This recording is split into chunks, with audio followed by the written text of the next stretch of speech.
नमस्कार दोस्तों, स्वागत है आप सभी का विजडम पॉइंट पर। दोस्तों, हम देख रहे हैं हिंदी साहित्य से संबंधित एक महत्वपूर्ण श्रृंखला जो कि आधारित है घटना चक्र पर। दोस्तों, घटना चक्र पर आधारित ये वीडियोज आपके आगामी परीक्षाओं की दृष्टि से बहुत ही महत्वपूर्ण है, तो प्लीज़ जुड़िए मेरे चैनल से और मेरे चैनल को अपना प्यार दीजिए। दोस्तों, अगर मेरे वीडियोज आपको पसंद आए तो उन्हें लाइक और शेयर भी ज़रूर करिएगा। धन्यवाद। चलिए देखते हैं आज का ये पहला प्रश्न, जो कि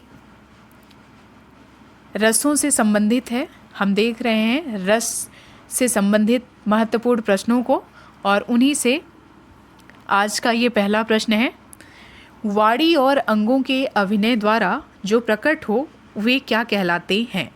वाणी और अंगों के अभिनय द्वारा जो प्रकट हो वो क्या कहलाते हैं? ऑप्शन है संचारी भाव, विभाव, अनुभाव या भाव।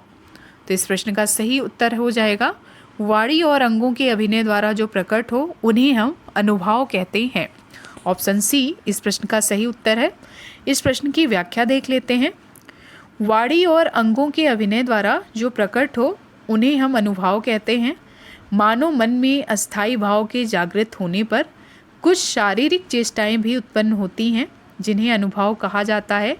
जैसे सांप को देखकर व्यक्ति चिल्लाने या भागने लगे तो उसकी यह शारीरिक चेष्टा अनुभाव कहलाएगी।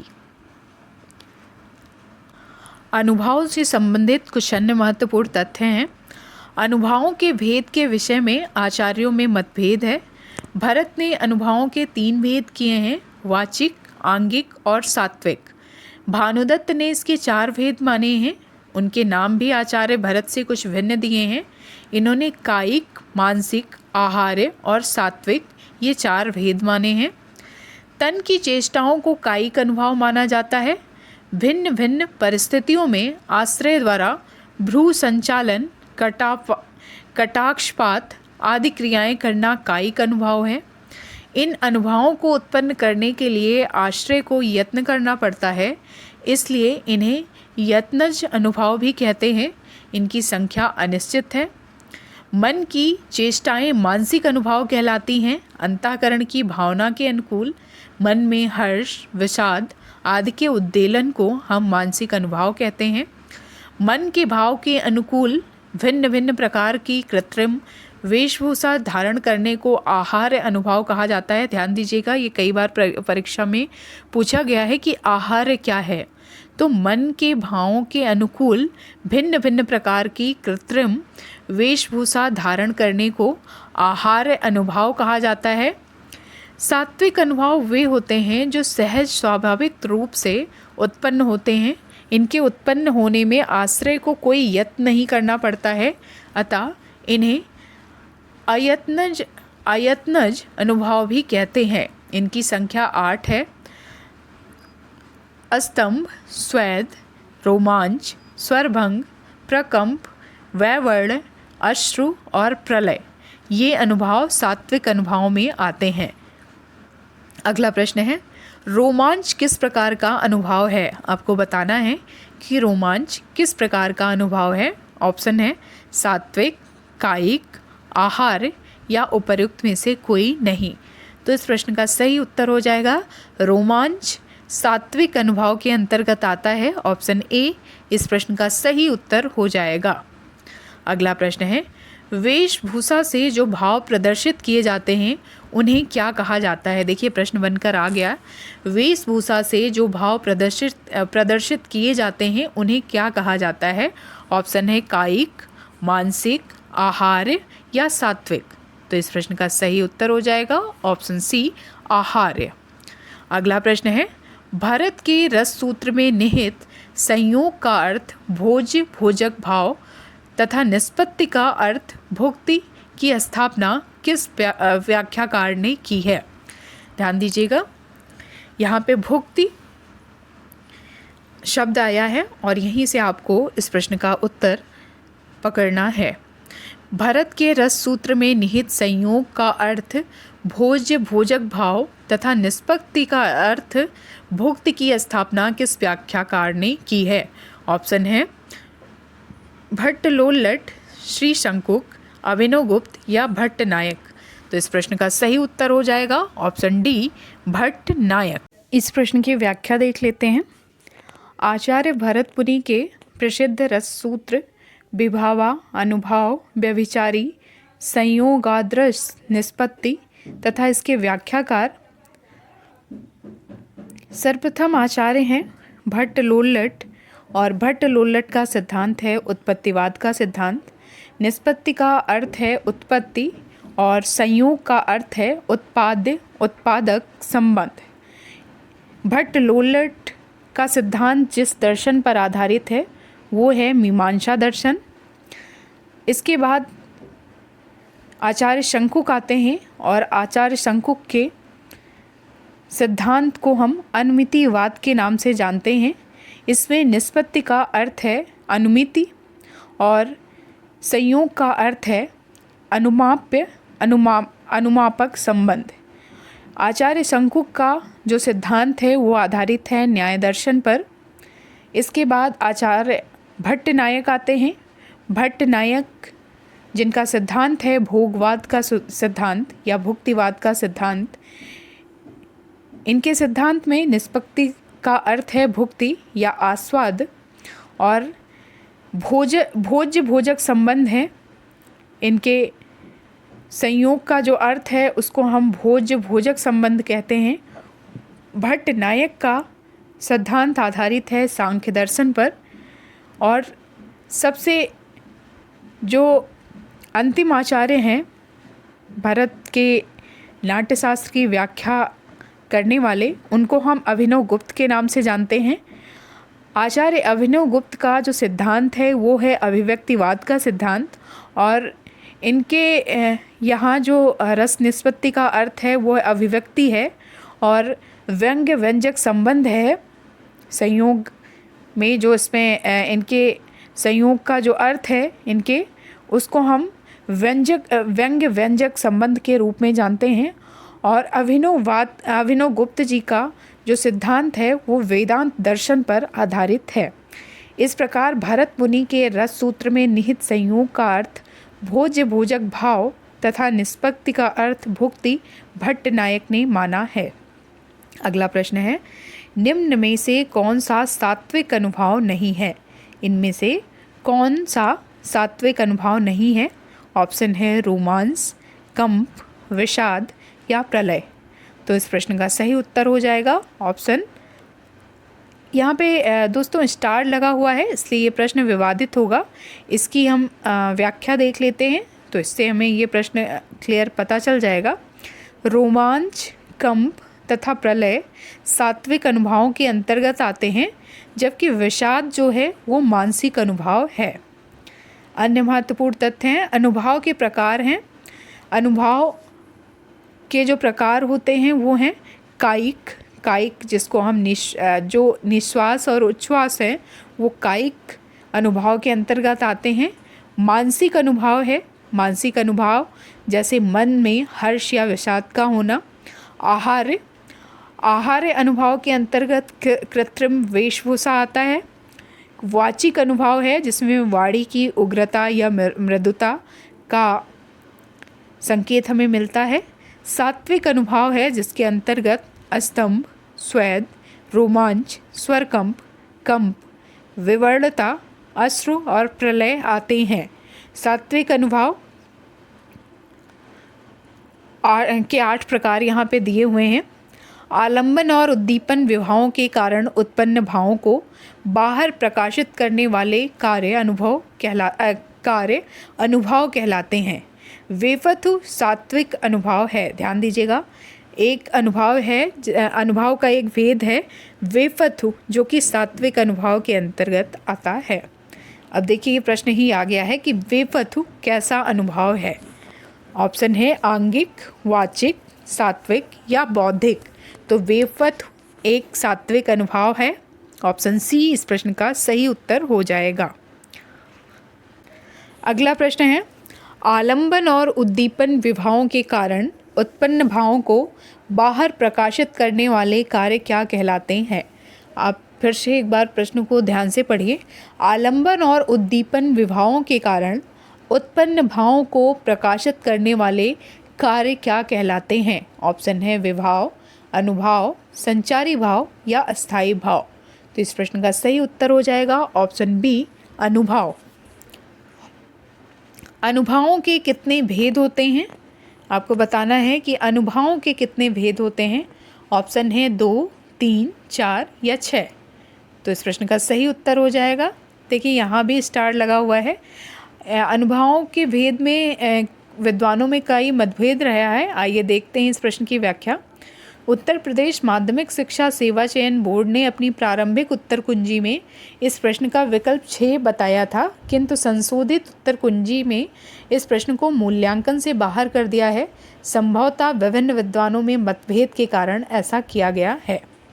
तो यहाँ पे कोई एक निश्चित संख्या नहीं दी जा सकती, क्योंकि विभिन्न अगर किसी विशेष विद्वान के अनुसार पूछा जाता तो इस प्रश्न को सही बताया जा सकता था, सही संख्या अनुभवों की बताई जा सकती थी। लेकिन यहाँ पे भेद क्योंकि इसका स्पष्ट नहीं है, विभिन्न विद्वानों ने विभिन्न प्रकार के भेद बताए हैं, तो इसलिए मूल्यांकन से बाहर कर दिया गया था इस प्रश्न को। अगला प्रश्न है, अनुभाव के 2 भेद होते हैं कौन से? कायिक और वाचिक, सात्विक और वाचिक, कायिक और सात्विक या सात्विक और मानसिक। तो इस प्रश्न का सही उत्तर हो जाएगा अनुभाव के जो भेद हैं देखिए यहाँ भी स्टार लगा हुआ है। ये लगातार जो क्वेश्चंस हैं ये स्टार वाले हैं, क्योंकि यहाँ जहाँ भेद की बात होगी अनुभावों के भेद में, वहाँ पे ये मतभेद की स्थिति उत्पन्न हो जाएगी। इस प्रश्न की व्याख्या से चीज़ें हमें थोड़ी क्लियर होंगी। डॉक्टर हरदेव वारी शब्द अर्थ प्रयोग के अनुसार अनुभाव के 2 भेद बताए हैं इन्होंने, कायिक या इच्छित और सात्विक या अनिच्छित। इच्छित अनुभाव को साधारण अनुभाव भी कहा जाता है। कुछ अन्य विद्वान के अनुसार अनुभाव के भेद हैं कायिक, मानसिक, आहार्य, वाचिक और सात्विक। अगला प्रश्न है, ज्यों ज्यों पटु झटकती हठति हसति नचावति नयन, त्यों त्यों निपट उदारहूँ फगुआ देत वनयन। पंक्ति में कौन सा अनुभाव है?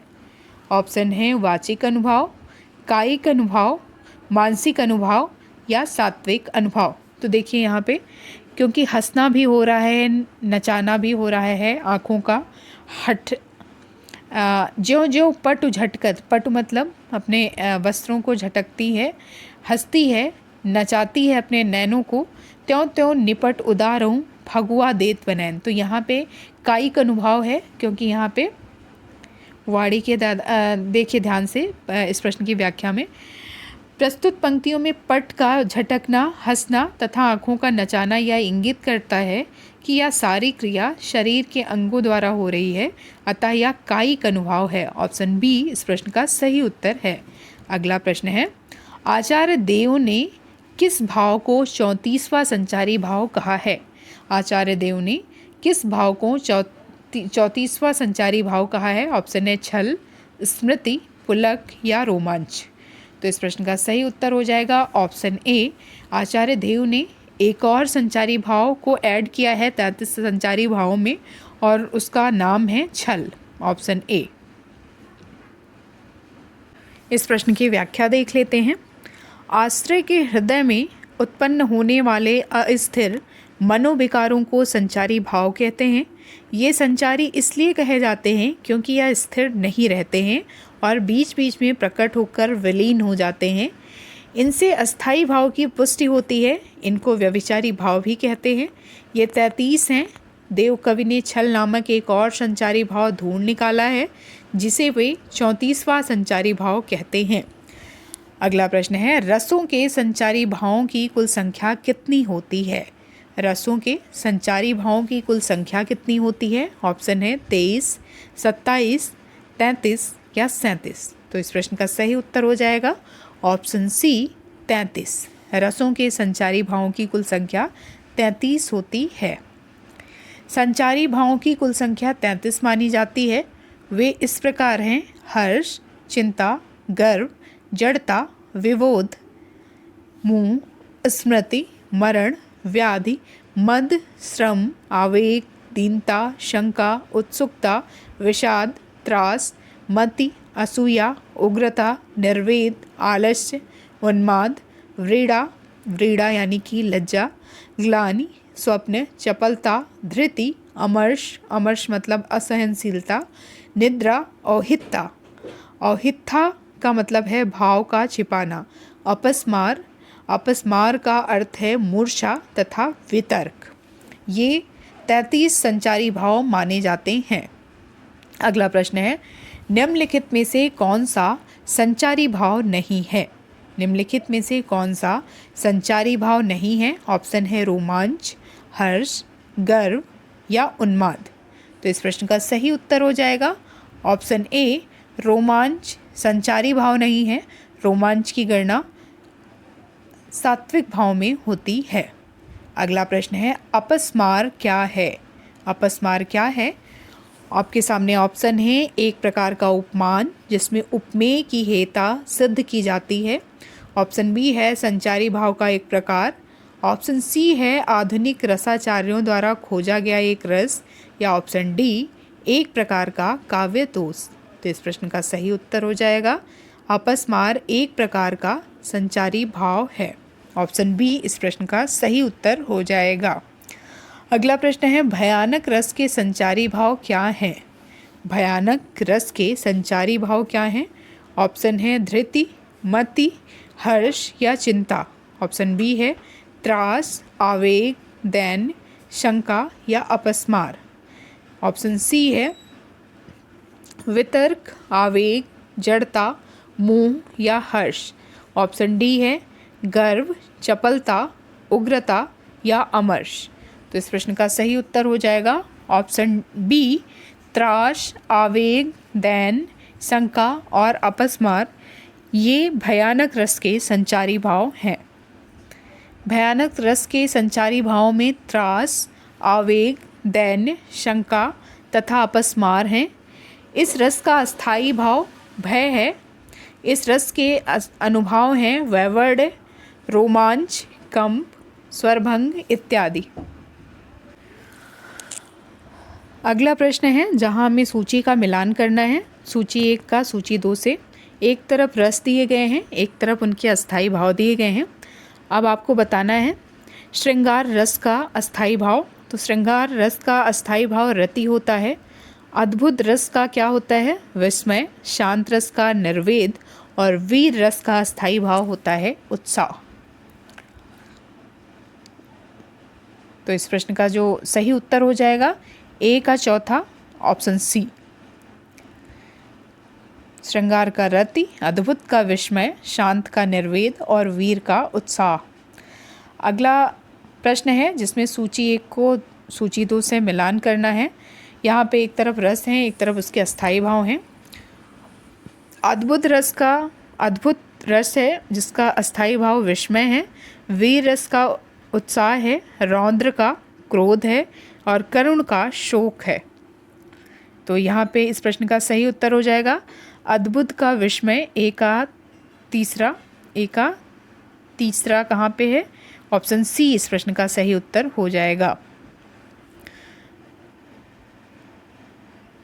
अगला प्रश्न है, निम्न में से कौन सा सुमेलित नहीं है? निम्न में कौन सा सुमेलित नहीं है? ऑप्शन है शांत रस निर्वेद, भयानक रस जुगुप्सा, अद्भुत रस विस्मय या रौद्र रस क्रोध। तो यहाँ पे भयानक रस है। भयानक रस का जो अस्थायी भाव है वो भय है। जुगुप्सा बीभत्स रस का अस्थायी भाव है। शेष युग्म सुमेलित हैं। तो ध्यान दीजिएगा यहाँ पे कि भयानक रस का जो अस्थायी भाव होता है वो भयानक भय होता है, और जुगुप्सा जो कि विभत्स रस का अस्थायी भाव है। अगला प्रश्न है, निम्नलिखित में से किस विकल्प में अस्थायी भाव दिए गए हैं? निम्नलिखित में से किस विकल्प में अस्थायी भाव दिए गए हैं? तो यहाँ पे ध्यान से देखिए, निर्वेद, आलस्य, ग्लानि या चिंता, रति, शोक, उत्साह या भय, उत्प्रेक्षा, प्रदीप, सोरठा या इंद्रवज्र, श्रृंगार, वीर, अद्भुत या शांत। ऑप्शन बी है जहाँ पे अस्थायी भाव दिए गए हैं। रति जो कि श्रृंगार रस का अस्थायी भाव है, शोक जो कि अस्थाई भाव है,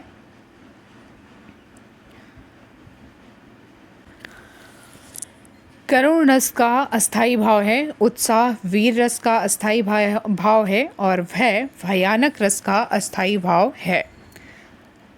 अगला प्रश्न है, निम्नलिखित में से कौन सा अस्थाई भाव नहीं है? निम्नलिखित में से कौन सा अस्थाई भाव नहीं है? ऑप्शन है ए विषाद, बी जुगुप्सा, सी निर्वेद या डी हास। तो इस प्रश्न में विकल्प ए इस प्रश्न का सही उत्तर है। विषाद नाम का कोई अस्थाई भाव नहीं होता है। शेष तीनों अस्थाई भाव के अंतर्गत आते हैं। इस प्रश्न की व्याख्या देख लेते हैं। विषाद किसी भी रस का अस्थाई भाव नहीं है। जुगुप्सा बीभत्स रस, निर्वेद शांत रस और हास्य रस का अस्थाई भाव है। अगला प्रश्न है, वीर रस का अस्थाई भाव क्या है? आपको वीर रस का अस्थाई भाव बताना है। ऑप्शन है शोक, भय, उत्साह या निर्वेद। तो वीर रस का जो अस्थाई भाव है वो उत्साह है। वीर रस का अस्थाई भाव ऑप्शन सी उत्साह। वीर रस का अस्थाई भाव उत्साह होता है। वीर रस के 4 भेद होते हैं, युद्धवीर, दानवीर, धर्मवीर और दयावीर। ध्यान दीजिएगा, वीर रस के 4 भेद होते हैं, युद्धवीर, दानवीर, धर्मवीर और दयावीर। करुण रस का अस्थाई भाव शोक होता है, भयानक रस का अस्थाई भाव भय होता है तथा शांत रस का अस्थाई भाव शम या निर्वेद होता है। तो दोस्तों, ये था हमारा आज का वीडियो। उम्मीद करती हूँ कि आपको पसंद आया होगा। मिलते हैं अपने अगले वीडियो में, तब तक के लिए आप सभी को नमस्कार।